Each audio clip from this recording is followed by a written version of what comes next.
com direito à apresentação do relatório civil. Pessoal, bom dia. Obrigado, Maciel, pelo convite. Oportunidade de falar sobre um assunto que é tão antigo quanto a humanidade, né? Desde o domínio do fogo, né?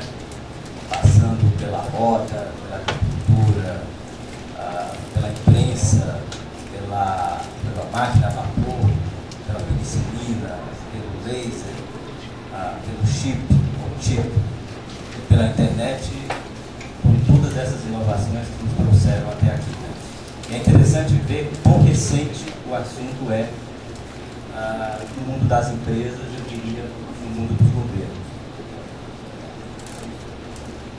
Obrigado. Então, qual que é o meu desafio aqui? Dar a perspectiva da empresa. Né? As empresas, normalmente, elas são, entre aspas, muito rígidas, né? Porque elas têm que sobreviver. Né? Diferentemente de um governo, acho que o governo não pensa muito em sobrevivência. Né? Afinal de contas, os países, né, vivam décadas, séculos, milênios e sobrevivem. As empresas não, elas têm que sobreviver. E daí talvez esse foco mais fechado na busca de resultado. Então aqui já começa uma diferenciação entre o que é inovação, que para a gente tem um viés muito forte de resultado. A inovação ela existe para dar resultado, e aí a gente começa a ter alguns tipos de, digamos, de divergências, de conflitos, né? E coisas tipo pesquisa tecnológica, né? Que é outro fato muito importante. Né? Então, o desafio é falar um pouco dessa perspectiva da inovação e do desenvolvimento tecnológico lá da empresa e falar daquilo que eu conheço, né, um pouco, que é o caso da Embraer. Né? Então, se a gente pegar a Embraer, ela é uma empresa que completou, né, no dia 19 de agosto, 42 anos, mas a história dela remonta ao começo da década de 50, com a criação do ITA e do CTA, ou seja, a Embraer é resultado de um projeto de governo. Cria-se ITA e CTA na década de 50, e a empresa ela é criada 19 anos depois. Né? De lá para cá, né, acho que todos vocês conhecem um pouco da história da empresa. Ela se desenvolve bem durante a década de 70 e de 80, né? Ao final da década de 80 ela entra numa crise muito forte, né? Em motivos, que é o caso que a gente debateu. Ela é privatizada no final de 94, né? Em dezembro de 94. Ela, na época que ela foi privatizada, ela devia ter uns 8 mil, 9 mil empregados, funcionários. Em abril de 97, nós chegamos a ter 3.200 empregados, né? Mais ou menos 10% de engenheiros, 300, 350 engenheiros. Né? 10 anos depois, ela é uma empresa, isso em 2007, de praticamente 6 bilhões de dólares de receita e com 4 mil engenheiros. Né? Então, uma empresa que teve uma queda muito grande e um renascimento muito forte. Né? Mas se a gente olha a história da empresa, ela sempre foi pontuada por um grande grau de atualização tecnológica e por investimentos em inovação. Né? Hoje, para vocês terem ideia, a gente gasta mais ou menos, investe, né, mais adequado, né, coisa da ordem de 65 a 70 milhões de dólares em P&D pré-competitivo. Né? O que é o P&D pré-competitivo? Né? Aquele desenvolvimento que você faz que não é aplicado a nenhum produto específico, mas que a empresa julga que tem uma grande chance de utilização. Então, a primeira coisa que a gente vê é que, sem inovação, empresas, de uma forma em geral, e principalmente aquelas empresas que trabalham com alto conteúdo de tecnologia, não sobrevivem. Né? No nosso caso, a gente tem uma situação, digamos, peculiar, mas que hoje já não é tão peculiar assim, que é a concorrência internacional. Né? Praticamente 90% das nossas receitas vem de exportações, né? O que, por outro lado, gera uma situação muito complicada, né? Ou seja, a gente tem um mundo em crise, Europa, Estados Unidos principalmente, são mercados muito importantes, né? Em crise, e ao mesmo lado a gente acabou não se beneficiando do crescimento do país, né? Muito pelo contrário, né? A gente tem sofrido muito as consequências desse crescimento, né? Tem se dado pelo aumento de salário, câmbio, essas duas coisas têm sido mortais. Para dar uma ordem de grandeza, nos últimos 10 anos a nossa taxa hora de engenharia e produção praticamente triplicou. É uma coisa assim, como é que a gente sobrevive, né? Sobrevive na busca, né, investimentos continuados em inovação, em desenvolvimento tecnológico, né, em formação de mão de obra. Hoje, né, até com uma inovação da empresa, né, a gente já tem há 11 anos um programa de especialização em engenharia e que a gente forma os nossos próprios engenheiros, né? O que é que isso significa, né? Que nós não pegamos engenheiros diretamente da faculdade e os contratamos, né? Nós pegamos esses engenheiros, eles passam por um programa de 18 meses de formação com 2 objetivos. Um, treiná-los naquilo que a gente faz, em termos de tecnologia, em termos de ferramenta, e acelerar esse conhecimento. Ou seja, esse jovem ou essa jovem que entra e passa por esse programa de 18 meses, ao final do programa, ele tem uma experiência que a gente avalia da ordem de 3 anos. Né? Só que cada engenheira formada custa R$60 mil para a empresa. Então, se a gente considerar que nós formamos já uns 1.100 engenheiros ao longo desses últimos 11 anos, mais ou menos esse número aproximado, a gente já deve ter gasto coisa da ordem de 60, 70 milhões de reais. Né? Em outras situações, a gente pegaria egressos de faculdade, né, no mercado.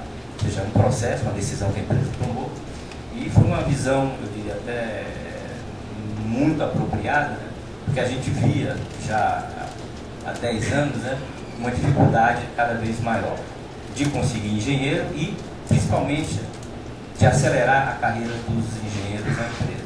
Um bom engenheiro tem que passar, por exemplo, por 2, 3 projetos pequenos, né? Você dá mais ou menos uns 7 anos de experiência, né? Então, o que é que a gente tem visto, né? Uma necessidade muito forte de formação de mão de obra, que é a condição básica para a inovação. Sem conhecimento não há inovação. 2, um investimento que tem que ser muito forte na área de pesquisa e desenvolvimento, e aí eu falo no pré-competitivo, ou seja, esse investimento que até, né, quando a gente já tem a empresa ser privatizada, era boa parte, né, financiada pelo governo, a partir de um determinado momento passou a ser financiado pela própria empresa. Né? Então esse é um segundo pilar. E terceiro, obviamente, a inovação por meio do P&D de produtos e serviços. Né? Mas o que é que a gente tem visto? Né? Que esse investimento, que foi muito focado na área de produto, né?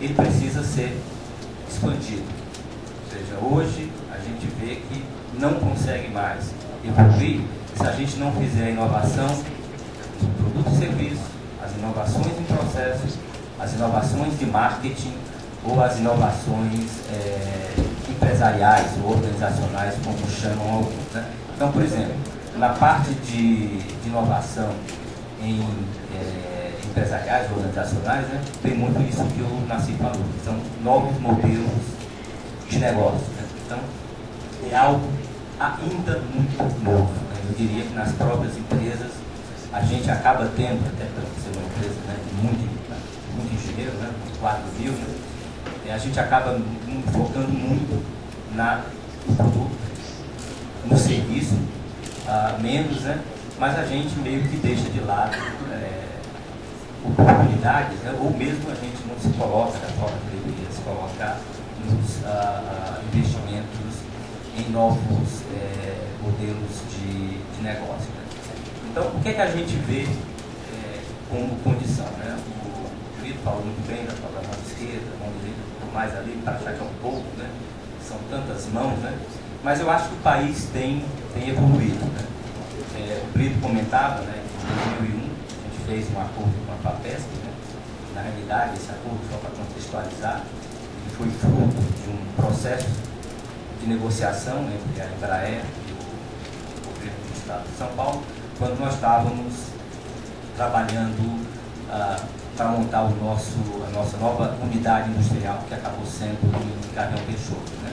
E aí, isso me traz, né, um pouquinho de digressão, o impacto que tem a inovação ou as empresas, as indústrias de alto conteúdo de tecnologia, né? Então, numa área que era dedicada à plantação de cana-de-açúcar, né, e de laranja, né, um laranjal, nós hoje temos coisa da ordem de 1.500, 1.600 empregos, né, vários engenheiros, muita gente técnica e muita gente de área de operação, mas com nível educacional, né? Então, a própria geração da inovação, do investimento em novas tecnologias, né, acaba gerando esse emprego de alta qualidade, acaba se gerando um transportamento tecnológico para outros segmentos e, consequentemente, né, se acaba gerando riqueza para o país, né? Ao longo desses últimos 10, 12 anos, a gente tem sido talvez uma das poucas empresas ou setores do país que tem gerado saldo positivo. Se a gente pegar a maioria das demais indústrias de alta tecnologia, o saldo da balança comercial tem sido negativo. Tá? Então, esse acordo que nós fizemos com a FAPESP em 2001, e foi fruto dessa negociação, e a partir daí a gente começou a gerar uma série de projetos. Só que o que acontece, né, em linha com o que ele falou, né, conhece bem a nossa empresa, né, as dinâmicas de desenvolvimento de tecnologia e de inovação numa empresa e numa universidade, ou mesmo em centros de pesquisa, são diferentes. Né?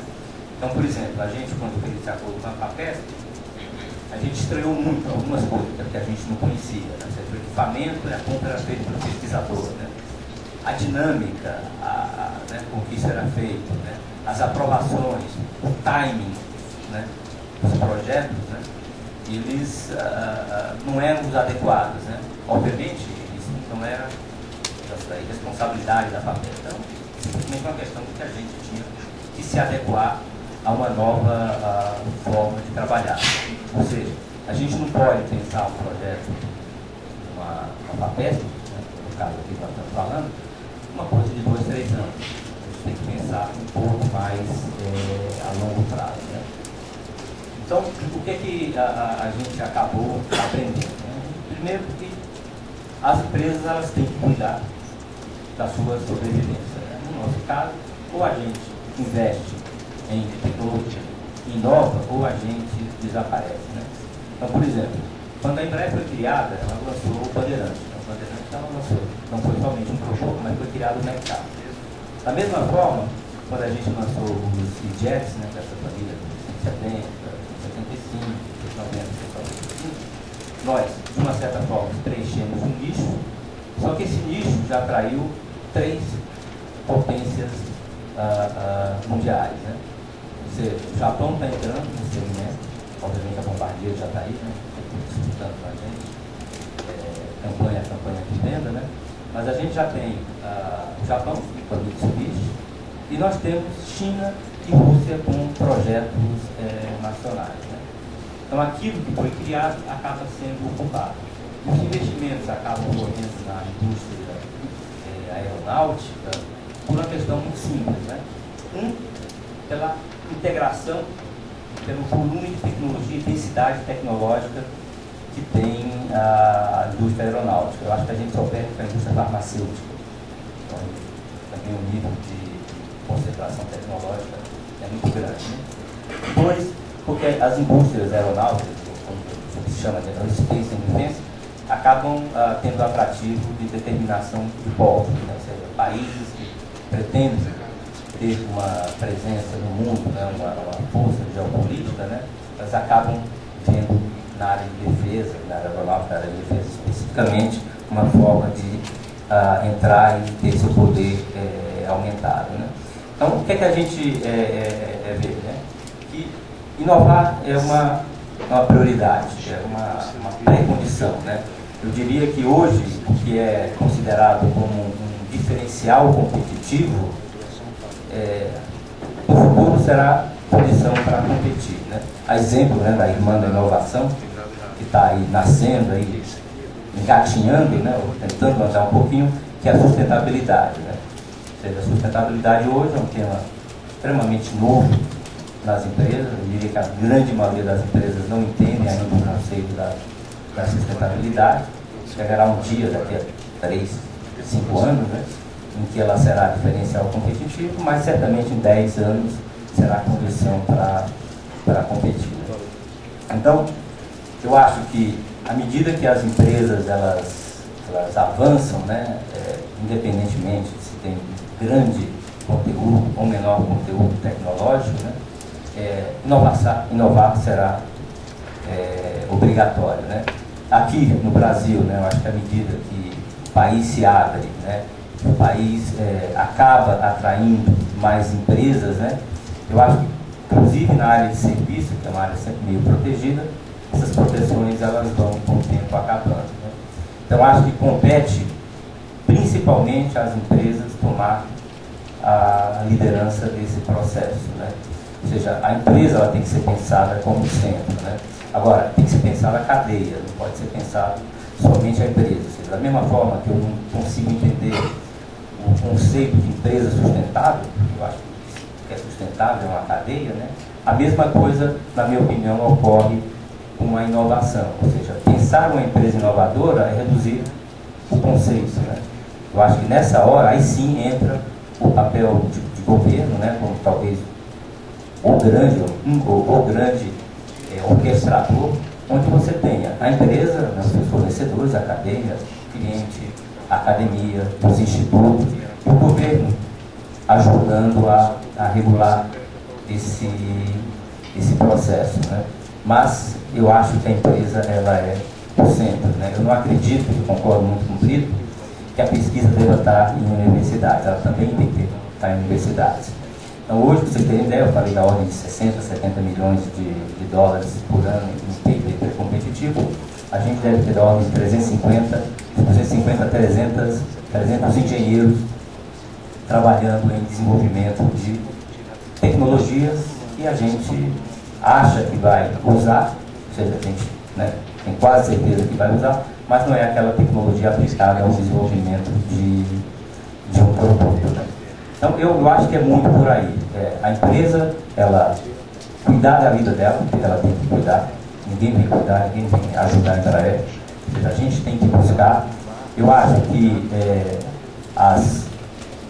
os trabalhos, né, as agregações da empresa como um hub principal desse processo, né? Eu acho que o grande trabalho do governo é de incentivo, é de coordenação, é de política. Eu acho que a questão da mão esquerda, né, do chocanhoto, né, e a direita, né, é muito um ponto de vista, os melhores pontos que o Brito falou, até porque se você pensar, por exemplo, que a Embraer ela deve ter uma folha de pagamento aqui no Brasil, talvez da ordem de 90 bilhões de reais por mês, isso é em cargos. Então, se a gente considerar que em cima disso tem 60% em cargos, né, ou seja, 1 bilhão, 60%, a gente paga aí de encargos, né, de todas as sortes, né, GPS, INSS e outros, né, FAP, RAT, como você fala isso aí, tem um número aí, começar a falar as siglas, eu não paro mais, né, talvez seja da ordem de 500 milhões de reais, né, e que são exportados, né. Então eu acho que o governo tem, de alguma forma, trabalhar, né, o incentivo, né. A responsabilidade maior é da empresa. Esses 70 milhões de dólares, eles significam, grosso modo, coisa da ordem de 1,5% da receita da empresa aplicada em PIB pré-competitivo. Se a gente considerar que ela investe mais uns 300 milhões de dólares em PIB de produto e serviço, esse número vai aí para entre 6 e 8%. Né? Então, basicamente é isso.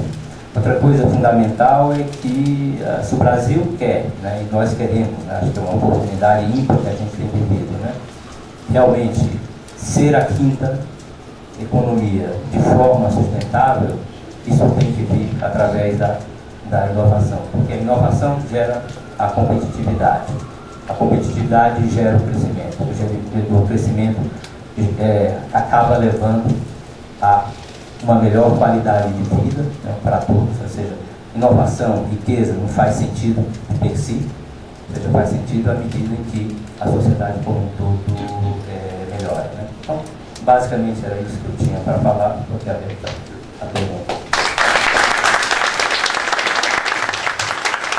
Eu queria que você descrevesse como que é o sistema de incentivos para que internamente lá você tenha engenheiros, cientistas, empreendedores internamente, que tragam ideias novas, apostem nas ideias novas e sejam recompensados pelas boas ideias.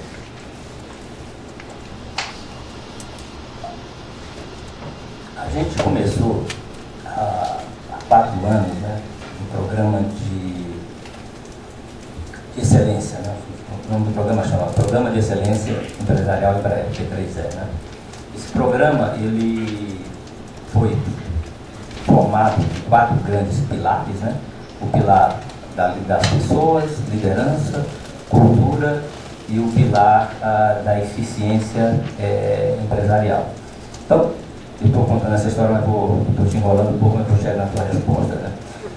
Então, o que a gente fez, né? A gente soltou na empresa, né, esse grande programa, esse programa já tem 4 anos, né? Fez 4 anos agora em julho, e ele acabou causando, né, ou seja, levando a empresa a uma transformação. E essa transformação é o que tem feito com que a gente tenha conseguido atravessar essa crise que vem desde 2008, e provavelmente vai se arrastar mais uns 3, 5 anos, né?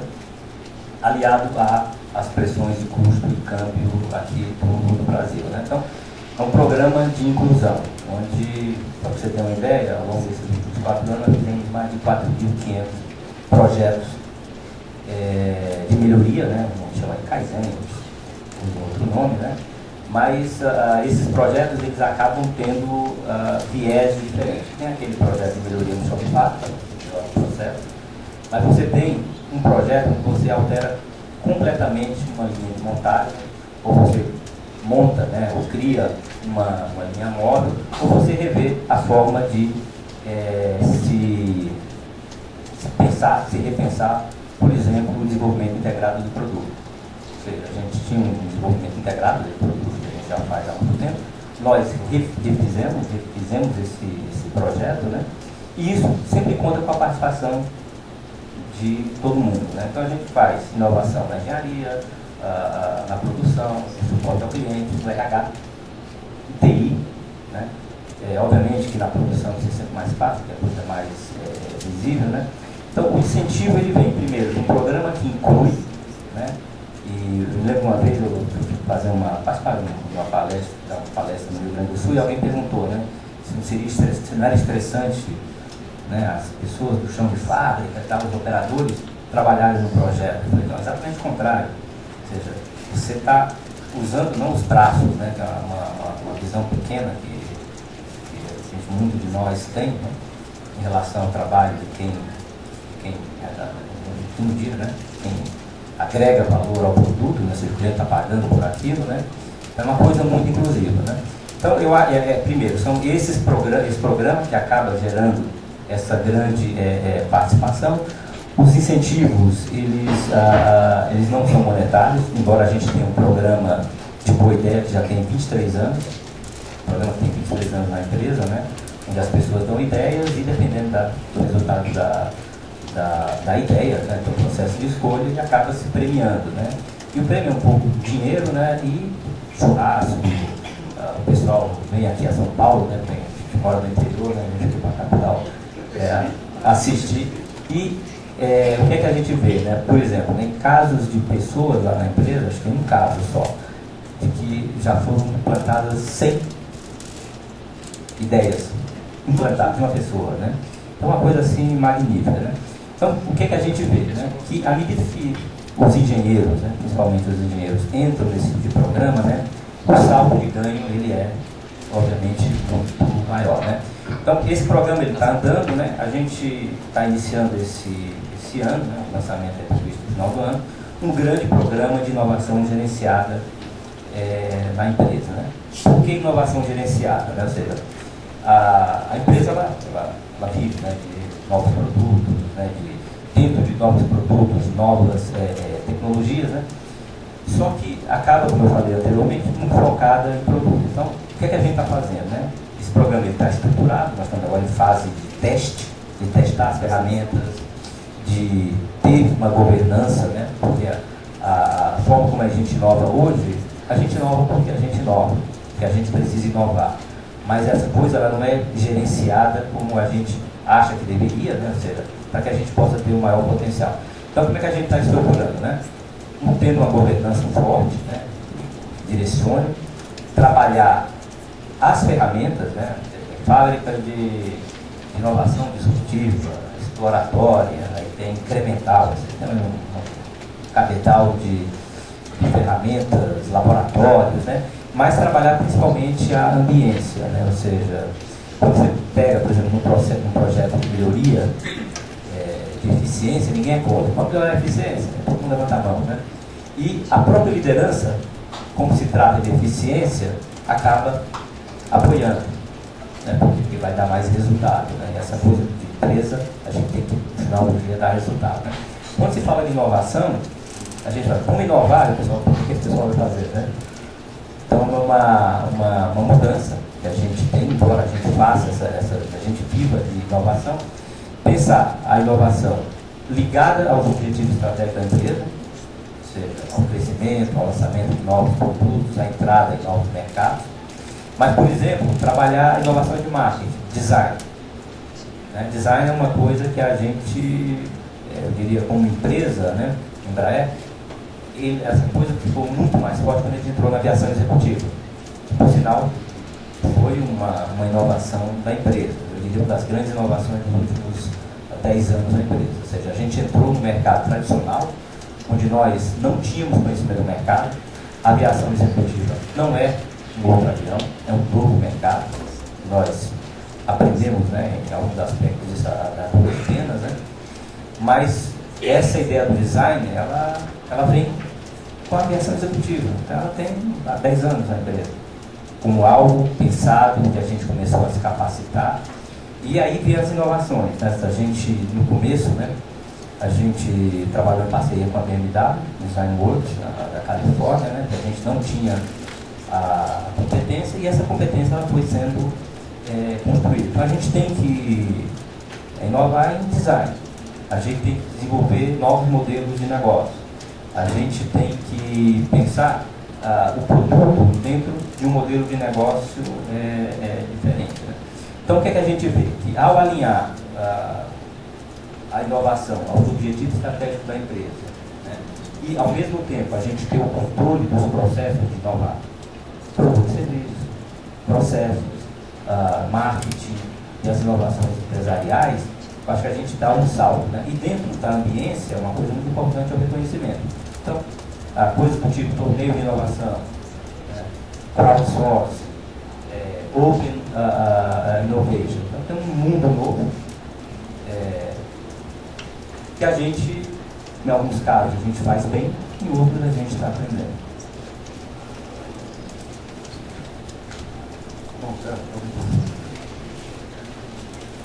Bom dia, meu nome é Rafael Rodrigues, eu trabalho com consultoria de tecnologia e propriedade intelectual.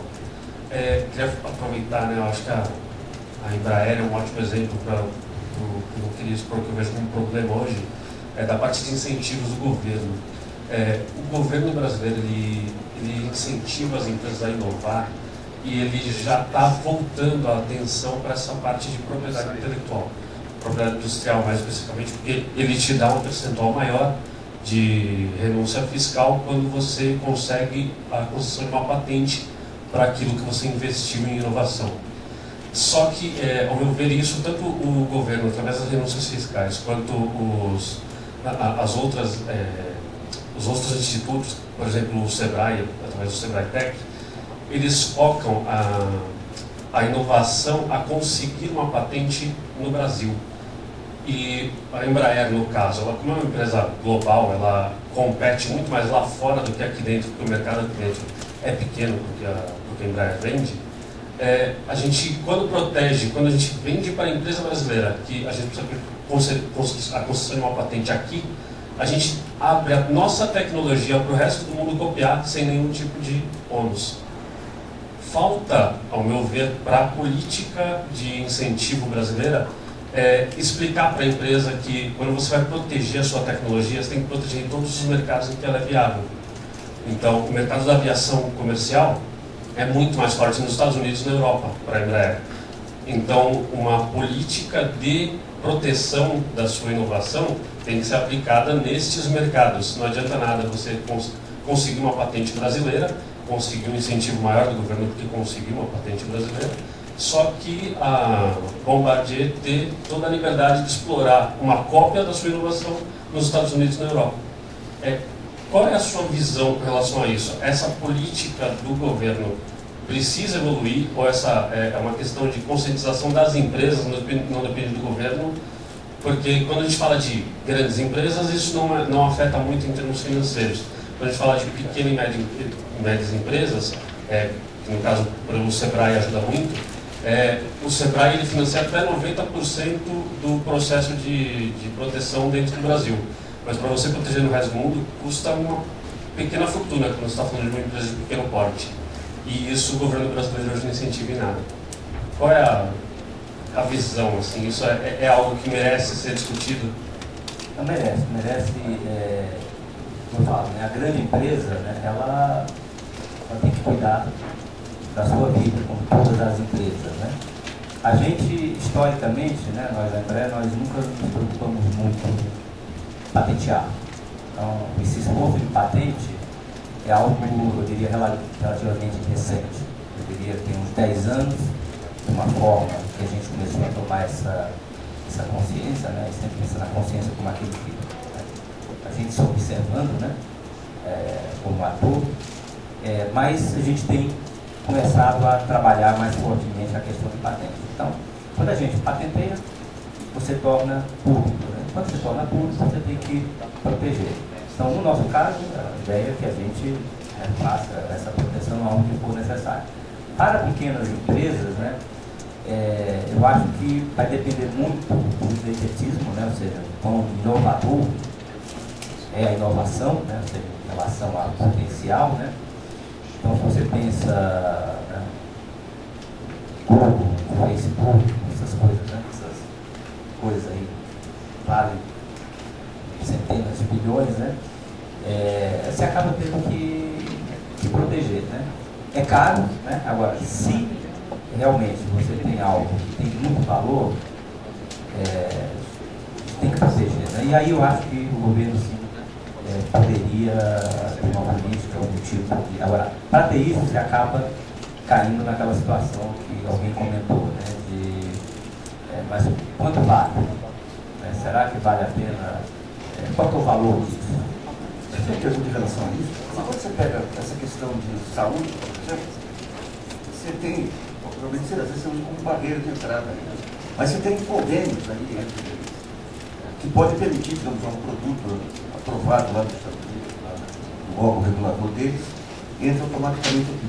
No caso da patente, há espaço para esse tipo de convênio. Então, você tem um INPI certificador, aceito internacionalmente, quando for, e possa ter um acordo com a agência da União Europeia, dos Estados Unidos, para ter a patente aqui, automaticamente analisa. Vocês colocarem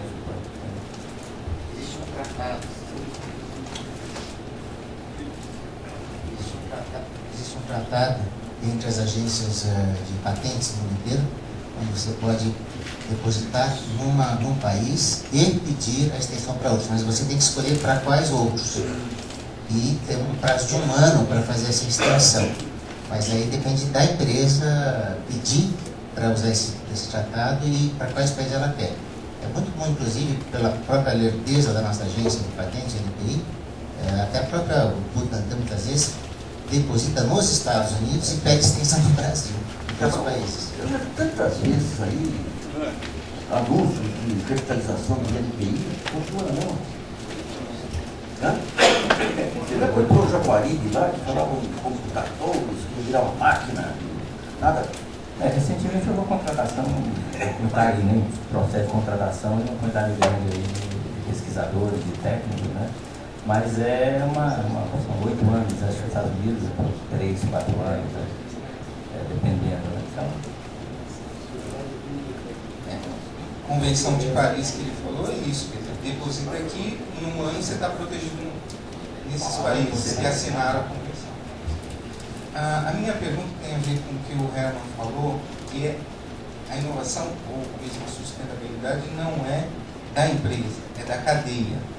E, como eu estou no Sebrae, me interessa exatamente essa da cadeia, por exemplo, da própria Embraer. Eu lembro de um exemplo de um funcionário que trabalhou lá com a gente, e que ele abriu uma empresa de material composto, começou pequena, e hoje ele já nem é mais empresa pequena, né? O Evolvo, não sei se e hoje é uma empresa média, inclusive não atende só a Embraer, 50% dele é indústria automobilística também. Então, é importante essas sementes da inovação estarem inseridos na pequena empresa, na micro pequena empresa. O Facebook, todas elas começaram como microempresas, né? O Google começou com 2 pesquisadores, hoje ela é uma potência mundial. Então, como é que o Herman enxerga, dentro, por exemplo, da cadeia da própria Embraer, a inserção de pequenas empresas, principalmente nessa parte de inovação? eu acho que é um processo muito complicado, né? Então, se a gente pegar, eu diria, boa parte dessas empresas, né, essas empresas que você faz de Evolvo, né, da Leizão, lá da material composto, né, elas, muitas delas acabaram ficando muito dependentes da Embraer, né? Então, é muito difícil você pensar essa inovação e crescimento da empresa, não fica dependente de uma empresa, né? Então, recentemente eu tive na FINEP e no BNDES, né, discutindo exatamente isso, né? Ou, inclusive, com o próprio pessoal do Sebrae aqui de São Paulo, né? Que um dos primeiros pontos que a gente tem que trabalhar, né, tem que ser parceria, né, é dar uma condição de essa empresa não depender só da Embraer, no caso, poderia ser uma Petrobras, né? Bem que a Petrobras é um gigante, talvez ela tenha outros mecanismos, que é o próprio porte dela, né? Mas a gente que vive situações, né? Então, pra você ter ideia, a gente estava, saímos de 3 bi para 6 e pouco, caindo para 5. Né? Toda vez que há uma queda dessa, a cadeia toda sofre, né? Então, ficar dependente de uma empresa é uma coisa ruim. Então, esse é o primeiro ponto. Segundo ponto é o seguinte: se a gente pensar em termos de inovação tecnológica, uma coisa mais aprofundada, né, também o processo ele é complicado. Daí tem uma iniciativa, né, que eu acabei aqui comentando, né, da Embraer, com a IAB, né, que é a Associação das Indústrias Espaciais Brasileiras, né, o FINEP, o IDIC e o BNDES, de criação de plataformas tecnológicas. Então, acho que à medida que a gente tiver isso para a cadeia como um todo, a gente acaba tendo uma probabilidade de sucesso, né? Então, vale lembrar, por exemplo, na década de 80, no programa MX, Brasil e Itália, né? Várias empresas elas surgiram desse programa, né, binacional. E muitas delas sumiram, porque quando o programa acabou, as empresas elas não tinham procurado, especificado os seus mercados, os seus clientes, e muitas delas acabaram, né? Então, isso é outra coisa que tem que ser pensado. Então, acho que essa ideia de plataforma, de trabalhar a inovação na cadeia, né, ela tem que ser. E aí, forçosamente, o governo tem que entrar, né? Ou seja, uma Petrobras que tem, sei lá, só de dúvidas, 5 vezes mais do que a Embraer, a receita, né? Talvez ela tenha essa condição de trabalhar isso de uma forma mais estruturada. Mas a gente que está competindo no mercado externo, né, no dia a dia, né, fica difícil criar reserva. Então tem que pensar a cadeia, sim, a inovação, e nessa hora tem que entrar o governo, o BNDES, o FINEP, principalmente o BIDIC e toda a indústria. Bom dia, Meu nome é Adriana, sou professora do Departamento de Administração da FEA na USP. E me interessou na sua fala, do Herman, né, quando você falou sobre sustentabilidade, como se fosse um assunto ainda gatinhando, que você mesmo comentou. E eu achei, não sei se foi essa a impressão que eu fiquei, que você falou de sustentabilidade como um assunto separado, assim, de inovação. Como que você, Lico Embraer, né, enxerga essa questão da sustentabilidade em relação à inovação na empresa? É algo que é indutor, faz parte, ou é algo que vem a disputar mais recursos da empresa, competir por recursos dentro da empresa, inovação e sustentabilidade? Na realidade, como eu falei que a sustentabilidade é algo muito novo, é porque não é um assunto discutido nas empresas como é discutido a eficiência, como é discutido a inovação hoje, como é discutido a qualidade, ou seja, não falamos da qualidade da década de 80, mas a qualidade é um problema até hoje. Eficiência empresarial é um problema até hoje. Se olhar as empresas, elas são camadas, né? Não é que você passou pela inovação e você vai deixar de ter qualidade. Então, quando eu falo de sustentabilidade, o tema sustentabilidade, que é cross, que é tudo, né? Ele acaba, né? Ele é muito recente, né? Então, não são assuntos antagônicos, eles andam juntos, né? A inovação é um viabilizador para a sustentabilidade. A inovação pode ser uma forma de ganhar dinheiro com sustentabilidade, não tem nada de errado, né? Da mesma forma que todo o processo de eficiência empresarial é um grande primeiro passo para a sustentabilidade. Então, se a gente pensar, né, que uma empresa é um sistema que recebe insumos, processa esses insumos, né, com uma quantidade X de ativos, gera emissões, CO2, NOx, né, e gera resíduos, né, e sai um produto que vai ser usado. Se a gente pensar esse processo da empresa desse jeito, e pensar que é uma cadeia, que esse mesmo processo você traz para frente e leva atrás, ou seja, na cadeia de fornecedores e para o cliente, né? Então, se a gente pensar a área de eficiência, ou seja, quanto mais eficiente, quanto menos energia você usar, quanto menos água, quanto menos matéria-prima você usar, quanto mais você reciclar, né? Então, todo esse processo, se você conseguir neutralizar as suas emissões, né? O primeiro passo é a eficiência. Agora, a eficiência empresarial, operacional, você só não resolve, é o primeiro passo, né? Então, a inovação tem que vir primeiro, porque a sustentabilidade, ela hoje, ela está aí, começando a aparecer nas empresas, né? Ou seja, tem muito, né? Até aprendendo a expressão nova, do encosto, né? Ou seja, o cara fala, mas não está fazendo nada, é propaganda, né? Então, eu acho que hoje a gente está ainda muito nessa fase de olhar, por exemplo, muitas áreas de sustentabilidade junto com comunicação empresarial, né? Não tem nada contra, né? Mas se você quer que a coisa ande, põe dentro da operação, porque é na operação que as coisas ocorrem, né? Então andam juntas, né? Mas vai chegar uma hora que vai ser diferencial, que o Valcon vai falar, olha, só entra aqui para ver, a empresa que tem um selo V, né? E vai chegar uma hora que vai ser condição para competir. Então andam juntos os conceitos, né? Uma das carteiras que a gente está planejando é uma carteira de sustentabilidade lá dentro da empresa. Por quê? Porque o requisito vem. Não sei se vocês sabem, a indústria de transporte aéreo responde por 2% das emissões do mundo. E a gente apanha, né? Ou seja, é uma indústria, né, que as pessoas voam, hoje todo mundo tem condição de voar, né? Depois do tempo que você pegava o avião da Varig, se sentia a pessoa mais bem tratada do mundo, né? Os pessoal de cabelo branco, talvez lembrem, né? Então, todo mundo quer pegar dinheiro, taxar, né? Existe pouco reinvestimento na própria indústria. Então, nós, na indústria, nessa cadeia, vamos ter que resolver os nossos problemas. E as visões, né, de a gente reduzir pela metade, né, as emissões. A gente saindo de 2%, se a gente não fizer nada, a gente chega em 3%, a ideia é chegar em torno de 1%. Agora, como?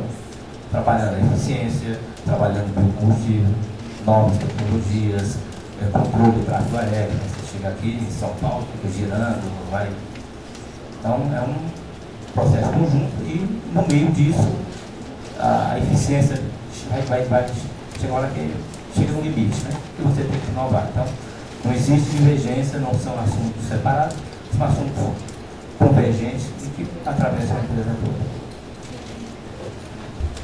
Bom dia, meu nome é Antônio Carvalho, sou da ASEX, Associação Brasileira do Comércio Exterior, sou consultor na área do comércio exterior já há algum tempo, também professor do SENAC do Comércio Exterior.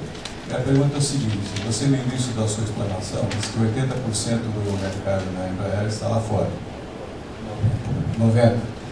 Então veja bem, é sabido de todas as dificuldades das empresas para exportar seus produtos industrializados. A nossa balança está se baseando, sustentando em exportação de commodities.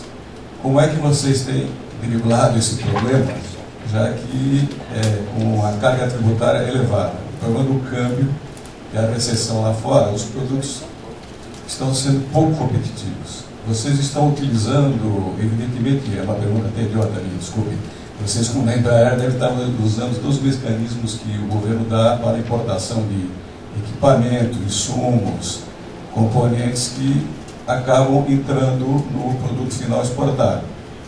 Recentemente o governo beneficiou com a sua folha, como você disse, é bastante alta, né? Desonerou aí 3 setores industriais, tirando da parcela de faturamento de exportação, o setor têxtil, calçados e o automotivo. O setor aeronáutico também está pressionando, como o próprio Paulo Scaff falou da Fiesp, para que isso seja estendido a todo o setor industrial. Então a pergunta é essa: como é que vocês estão driblando esse problema, já que 90% da receita é de exportação e sabemos as dificuldades para exportar? Muito obrigado. A pergunta é muito boa, né? Porque, na realidade, algumas coisas aconteceram, né? Então, a primeira delas, né, foi a diversificação de mercado. Então, se a gente olhasse há 10 anos atrás, a Embraer, eu estava produzindo na época o 145, né, a família, né?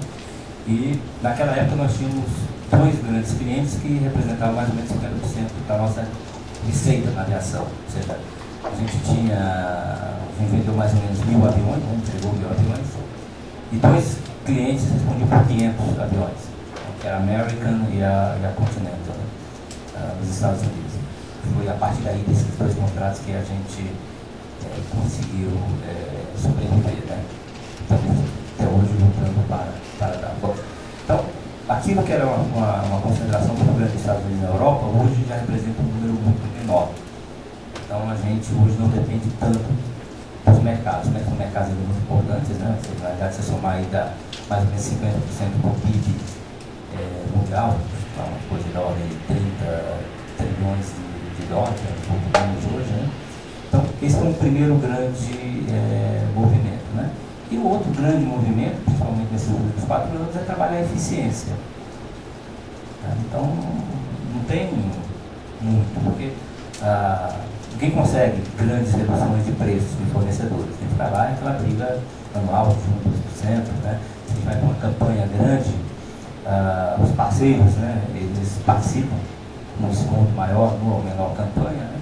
Mas o grande foco nesses últimos anos tem sido a eficiência. Então, só para te dar aqui uma ideia, né? A gente fez esses 4.500 projetos, né? E a gente continua fazendo os projetos.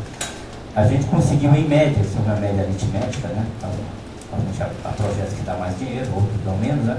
Mas em média a gente conseguiu reduzir os ciclos em aproximadamente 50%. Então, significa menos work process, seja o work process de produção, seja o capital intelectual. Existe o work process de engenharia, que trabalho que está sendo feito. Então, em termos de produtividade, a gente cresceu também na ordem de 60%. Por exemplo, a gente fazia um avião grande, né, um E-Jet, em 2007, entre 22 e 25 dias, a montagem final. Hoje a gente faz em 7 dias. Né?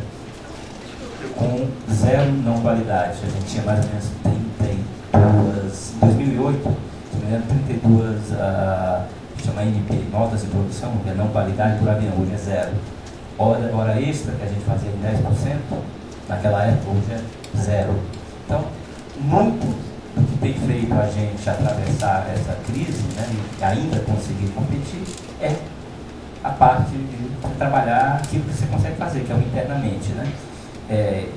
óbvio, né, que a gente está trabalhando, a gente consegue a gente entrar também em ser um setor, mas enquanto não chega, a gente tem que cuidar da nossa vida. Só uma questão. Quando a Embraer deu pensão, uns anos atrás, e Bomba ficou claro que vocês montam, digamos, próxima estratégia lá, tudo nessa próxima estratégia, leva uns anos para mudar, criar um novo produto, mudar a linha e depois faz tudo. Como é que é essa gestão do risco, tendo que ser inovador? Essa é uma questão. E a outra, está mais ou menos nessa linha, você tinha um Bandeirantes que pegar um monte de empresa regional. As empresas regionais estão crescendo. Tem estratégias de fidelização que permite acompanhar o crescimento dessas empresas com modelos maiores ou na hora de definir esse histórico não conta? Eu diria o seguinte, né? A decisão de uma... Vamos pegar aqui dois grandes mercados, né? Os três mercados, vamos pegar os civis, né? Tem a aviação executiva e a área de aviação comercial. Executivo, produto de luxo, ou produto que a empresa compra para seus executivos. Ou há casos também que empresas usam aquele conceito de propriedade compartilhada, né? Que é o fraction ownership. Então, tem a NetJets, Flight Options, tem várias empresas no mundo. Quem compra na aviação executiva tem muito essa questão da emoção, segurança, né? Ou seja, mais ou menos grosso modo, um diretor de TI. Um diretor de TI que quer ter a vida tranquila, vai escolher Oracle, SAP e vai contratar Deloitte, IBM, Accenture para fazer as implantações. Ou seja, se der errado, olha, eu peguei os melhores. Né? Então, as empresas que compram avião executivo tem um pouco disso. Então, você quebrar essa inércia, quem compra individualmente, isso tem, digamos, um peso menor.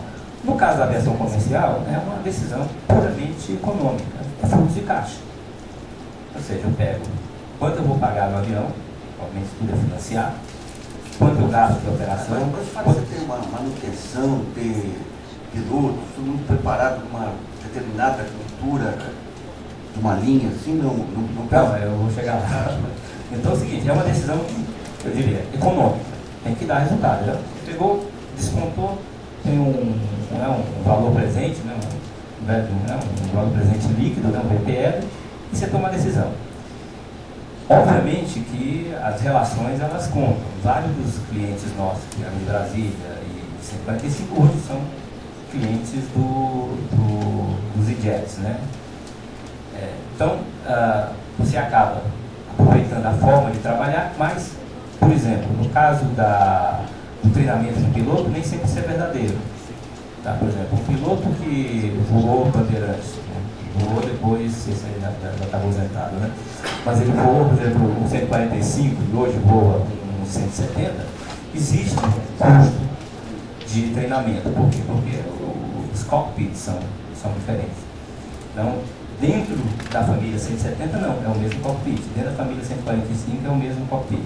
Por exemplo, um piloto que voa um Airbus hoje é praticamente 100% o mesmo. Né? Eu chamo o conceito de One Pilot Fits All. Ou seja, um piloto voa em qualquer, obviamente que existe um treinamento. E o custo de piloto é muito alto. Ou seja, cada avião tem mais ou menos aí umas 6 tripulações. E os pilotos têm que ser certificados por alguns anos. Né? Então é um custo muito alto. Agora, como é que você faz isso? Com qualidade de atendimento, né? Com flexibilidade. Né? Mas não é garantido. Né? Não é garantido. Nem hoje, por exemplo, é mais garantido a conversão de órgãos. Um avião você pode comprar um FIG e as opções. Né? Essas opções hoje já não estão tão firmes como eram no passado. Com a crise internacional deve ter um mercado de aviões executivos usados aí.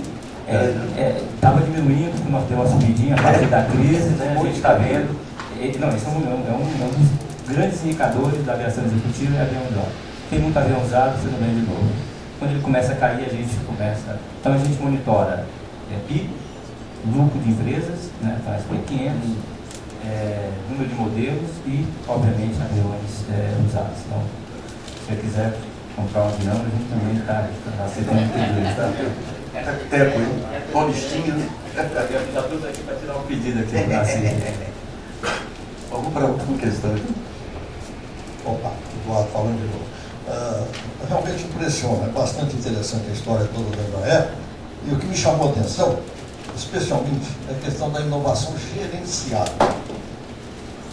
Só que aí tem uma questão muito importante.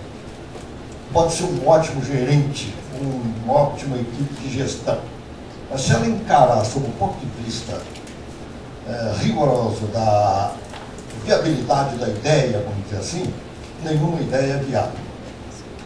Ele tem que virar a mesa. Ele tem que pensar que toda ideia é viável até que se prova o contrário. Eu acho que as coisas andariam bem melhor nas empresas, de modo geral, se pensasse dessa forma. Mas parece que na nossa cultura, a questão toda é cultural, né? O Brito criticou um pouco a minha observação, mas não era a FAPESP, não é o governo, é a cultura geral. O nosso amigo, o Sebrae aqui, está pegar uma ideia inovadora que nunca foi feita aí e saber o que é loucura, o que é... É muito difícil, né? Bom, então, mas tem que haver essa atitude mais favorável. Isso é que a gente reclama. Porque um relato, essa diferença que o notou da França para o Brasil, viu? E de outros países também, com certeza. Aproveitar a sua presença aqui, eu fui de uma incubadora tecnológica, em 96, junto à Petrobras.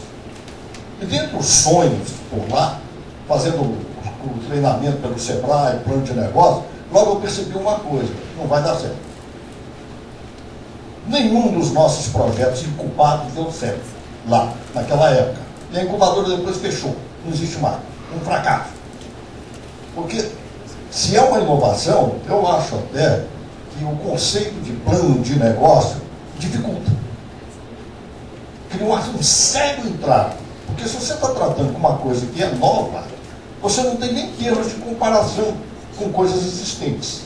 Então eu passei a pensar numa outra coisa. Plano de viabilização. E é nisso que eu tenho trabalhado muito, há muito tempo. Não digo que eu tenho uma boa metodologia sobre isso, nem nada, mas tenho trabalhado nisso. Então, essa gestão de inovação, ou inovação gerenciada, deve, no meu entender, considerar que tudo depende de como a coisa vai ser viabilizada. Só um detalhe. A minha experiência bem concreta lá na Petrobras, naquela época, junto à refinaria Gabriel Passos, a nossa incubadora estava lá, foi que eu fiz uma proposta e trabalhei durante 2 anos em cima dessa proposta, fazendo protótipos e tudo, consultando todo o corpo de engenharia. Eu gastei muito dinheiro, porque não tinha financiamento para isso. Todas as tentativas fracassaram, ninguém aceitava. Muito bom. E o que era? Era um conceito de construtivo, uma inovação em construção, em pré-moldados e aço, que viabilizasse, isso é sonho, hein? Construção de ilhas artificiais, em apoio à exploração de petróleo em alto mar. Agora, eu recebi informação bem segura de que a Petrobras está investindo em ilhas artificiais, apoio à inovação, porque agora existe o pré-sal. E os argumentos e o que está sendo colocado e tudo mais, eu levei um susto. É claro que é uma questão de coerência. Eles chegaram à mesma conclusão. Mas é como se pegasse as minhas propostas daquela época e transcrevesse. Eu não estou reclamando nada, não tem direito autoral, não tem nada aí. Mas a coisa corre assim, não era viável em 96 e agora é viável e necessário. Foi isso. Só para encerrar aqui, quando o pessoal era da internet, eu contei um projeto, Exporta Brasil, tentando juntar todas as pontas. Aí conversei com o Banco do Brasil lá, com as áreas, a PEC que estava começando a surgir, não desfretou nenhum. Aí depois eu trouxe o Sérgio Amaral lá no MDIC, e ele foi mostrando as coisas, ele falou, na minha menina dos olhos é um projeto chamado Exporta Brasil, depois ele escreveu o meu projeto. E terminou assim, e você não sabe a coincidência, assim, foi qual? A gente foi registrar o domínio, está em seu nome, até o domínio. Bom, eu queria agradecer muito o Herman e felicitar a Embraer pela política de comunicação, que finalmente voltou a sair da pobre também, ficou muito tocada. E esses exemplos aí são importantes aí para ser compartilhado com outras organizações. Muito obrigado, Tom. Eu que agradeço aqui a oportunidade. Só falar o seguinte para ele, posso responder a pergunta dele, a provocação.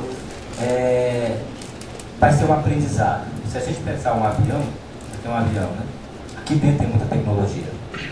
Então, muito ele vai ser aquele transcontinental, né? Então, se a gente pensar o avião, tem muita tecnologia. Então, muitas das inovações vão ser coisas dentro do avião e que vão se mostrar viáveis.